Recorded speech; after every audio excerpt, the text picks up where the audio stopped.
Okay, so if you magically haven't heard of Fears to Fathom yet, let me do a small synopsis for you. Fears to Fathom is a horror game series. Basically, take one of those Let's Not Meet Reddit horror stories and put them in a video game and BAM! Fears to Fathom.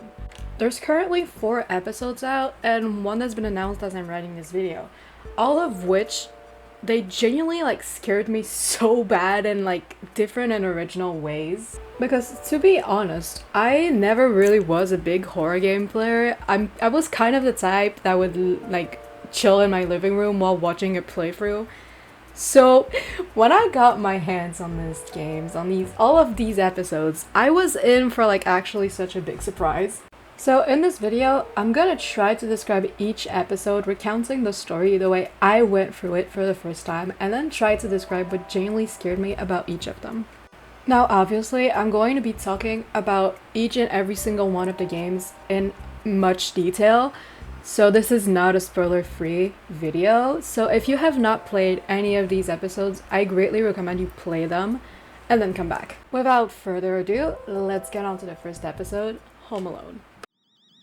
Your character wakes up from a nap at around 8:03 p.m. to their alarm clock going absolutely bonkers.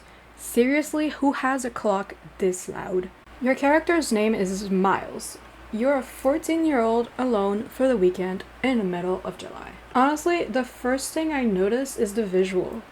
The game has a static effect, almost like a VHS type. It makes me feel like I'm rewatching Blair Witch or any found footage all over again. First things up though, you get up from your bed and turn off your alarm clock. You're able to walk around your room a little. The first thing I did here was go to my desk. When I tried doing homework, my character let me know that he was too hungry to do schoolwork right after waking up. Honestly, dude, why do you even have homework in the middle of July? But I digress.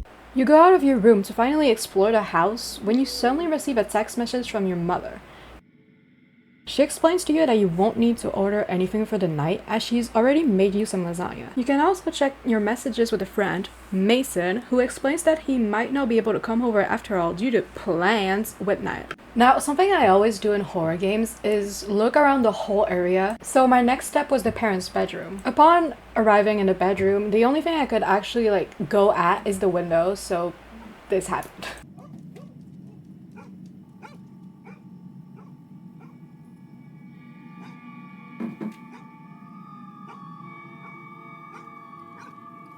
Gee, I wonder what that was about. Next, I went downstairs to finally eat a bit.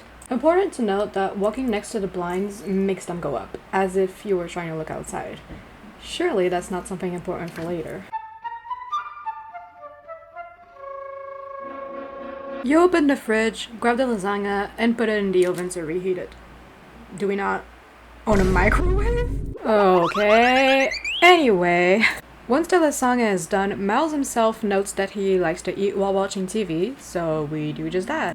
Don't ask me about what he's watching, I think it's preferable if we all stay ignorant. As you're watching television and eating your absolutely scrumptious lasagna, hold up, was that someone going up the stairs? Miles doesn't notice it, but I surely did. Now, I didn't pay too much attention on my first playthrough, but later on, when I watched others play, I realized that the back door was actually opened after this moment. And your character doesn't say anything about it? For some reason? Come on bro, it's right in front of you, please! You go back to your room to finally do your homework. Seriously, it's July! But as soon as you're up the stairs, you receive a new message from Mason confirming that he will not be able to come. I mean, that's fine, surely nothing bad will happen, right? You sit at your desk and finally start on your homework. After around 4 hours, this dude is as good at chemistry as I am at math, you finally finish your homework, which means that it's time to go back to bed. Also important to note that it is now fully nighttime since it's midnight. Nonetheless, you go back to bed for a good night's sleep. Surely, we won't wake up in the middle of the night just to do something absolutely random like in a horror movie. God fucking damn it. After only 30 minutes out of absolutely nowhere, Miles wakes up because he wants some water. Now here, going out of the room gave me a really eerie feeling. I don't know if it was the OST playing at this moment or just a lack of lightning that suddenly made the house dreadfully creepy, but I genuinely felt like something was off. Anyway, we go back downstairs since we don't really have a choice anyway. Grab a bottle from the fridge, drink a little bit, throw it, and sprint back upstairs. Now hold on. The neighbor's light wasn't on earlier, was it? Whatever. They can be up if they want. It's not my business, really. Huh. A message from Mom. Wonder what that's about. Oh, okay. Yeah, someone is at the door apparently. That's totally not creepy. I was totally not panicking when I saw that picture. Now you see, a normal and completely sane person would just hide and ask their mom what the hell that picture is about. But not Miles! To progress in the game, you have to go downstairs and look for the blinds near the front door. And when you do, yeah, he's just chilling. Now here's the thing. If you dare to even speak while you're there through your microphone, he will hear you. This mechanic is actually something that's used in later episodes as well. It is more developed though. Once you're done playing that staring game with that dude, you can sprint back upstairs to hide under your bed. Man, I've been hiding under here for a while now. I wonder what this guy is doing. Oh, okay. You then hear the doorbell ringing not too long after. Comes a new message from your mom as well, telling you that it's Paula, your neighbor, and that everything's fine now. So, trusting your mother's judgment, you decide to go downstairs to greet your neighbor. But hey, wouldn't it be funny if the intruder was still in the house? Oh my god! Yeah, the intruder is in your parents' bedroom somehow, and trying to approach him kills you immediately. So, yeah, time to go back to your room and hide again. As Paula keeps on ringing the doorbell, you eventually hear the police cars finally arriving to your house. You get out from under your bed and race to the front door, which ends the game. Now, for this episode being the first in the series, I personally think we're off to a great start. Myself still being a teenager and being alone in the house most days, I found this first episode to be extremely relatable. The atmosphere is also truly amazing. I especially really enjoyed the segment where you go grab water. The setting is really well done. I really like the feeling of knowing that you're completely unknown and that no one will come to help you, only for that to turn out false once Paula alerts your mother of the situation. I only wish we got more closure at the end of the story, as the game simply closes itself once you open the front door. But that's not too much of an issue compared to the rest of the game. Overall, I'd give this episode 4 French fries out of 5. Now, onto the second and last episode for this video, Norwood Hitchhike. So, you're playing as Holly Gardner, a young 19-year-old driving back home after a gaming convention. You're slowly driving down the dark road when suddenly you're noticed that you're low on gas. You keep on driving until you see a gas station in the distance. How convenient! You put the gas in after struggling for 20 minutes to park your car and go inside to pay. While talking to the cashier, he tells you to be careful since there are a lot of people who drive down this road at this time of the year. Apparently, these past few years, a lot of people have been going missing there, and the people that went to look for them never came back either. So, that's cool, I guess. Also, apparently don't stop if someone asks for a ride, which, do not worry, buddy, I wasn't planning on doing. Also, if you talk to the other dude in the gas station and ask about the so-called monster, he just said, big mistake. What did I do? Once you leave the gas station, there's a white van leaving as well. Interesting. Anyway, your mom asked you to buy dog food since they ran out, so you go back inside, buy the food, put it in your trunk, and back on the road we go. After a while, you start driving on a dirt path, and eventually 2 logs block your way. So you get outside your car to move them out the way, and oh my god, shocker, your car breaks down. I wonder who could have done that. Nonetheless, you're stuck there with no phone service, so time to do some good old auto stopping, yay!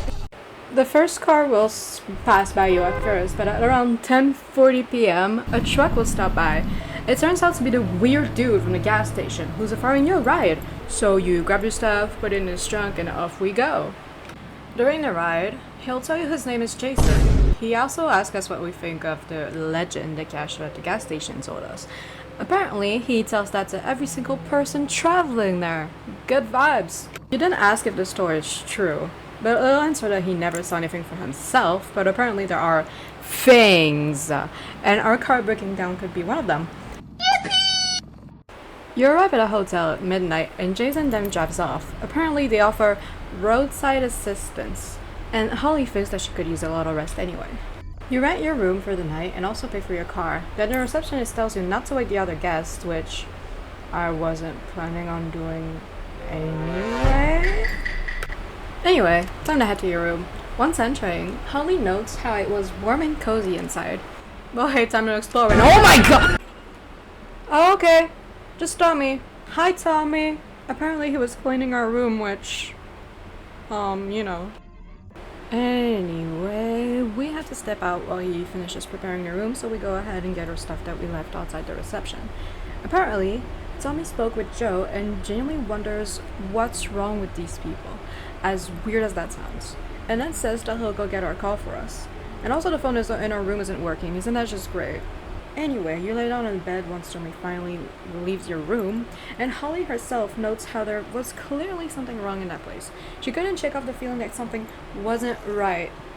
And trust me, girl, it's about time you noticed.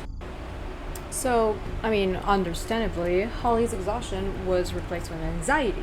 So she decides to get some coffee because, come on, what's the worst that could happen?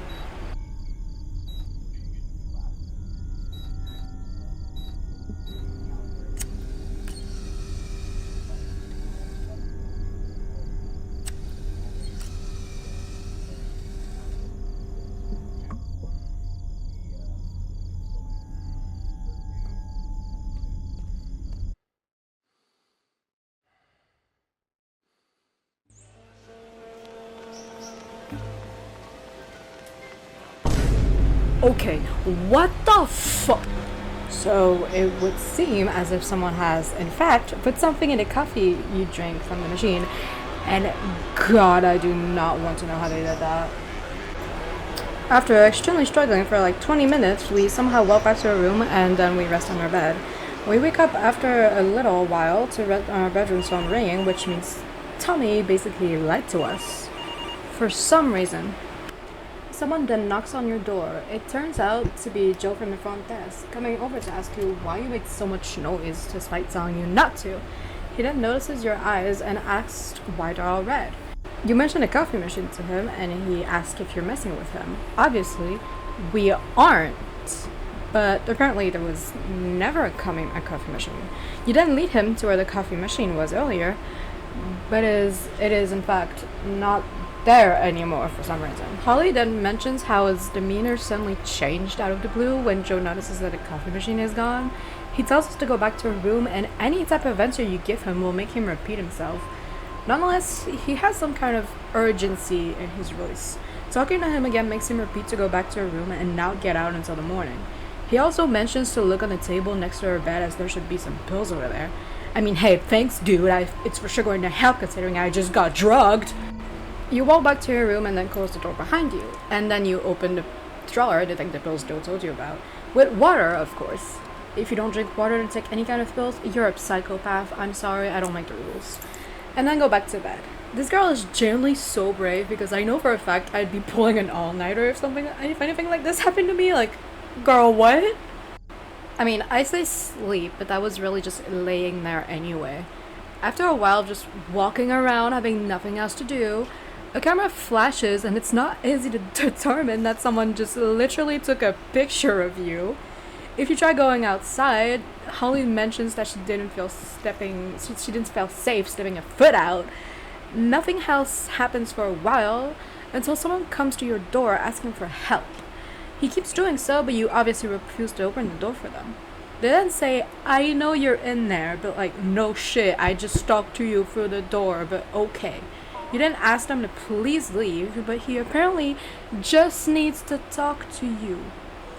And he also swears he's not a cop, which low-key makes the whole thing even worse anyway. You then tell them to go away or else we'll call the cops, which provokes him to start banging on the door? You then immediately head to the wardrobe to hide since that door is definitely not going to hold forever anyway.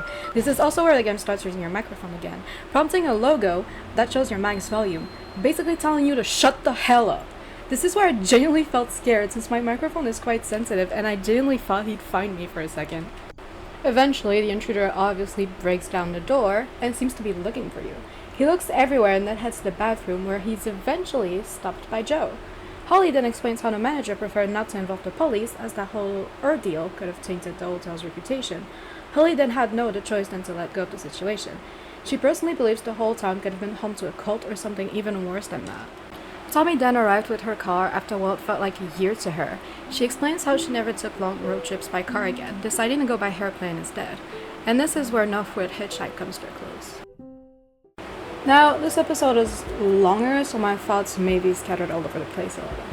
Firstly, I really like how eerie the whole atmosphere is the whole time. I genuinely constantly felt like something was wrong without being able to put my finger on it.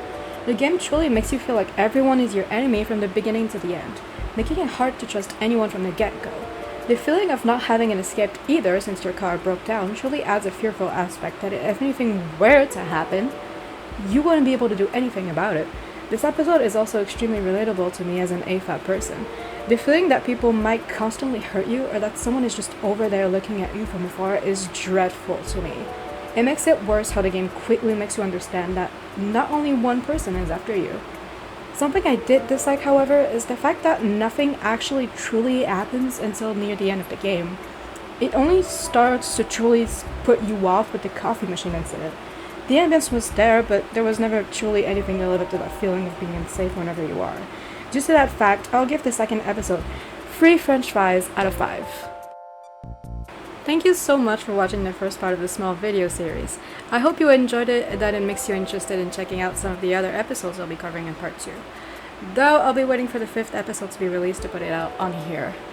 As well, if you'd like, you may be able to check out my Twitch channel at twitch.tv/sylvieaster. So if you'd like to maybe hang out with us while we check out the 5th episode once it releases. Until then, if you have any recommendations of subject you'd like me to talk about, video games or movies or series, anything in general, please let me know in the comments down below, and I'll see you guys next time.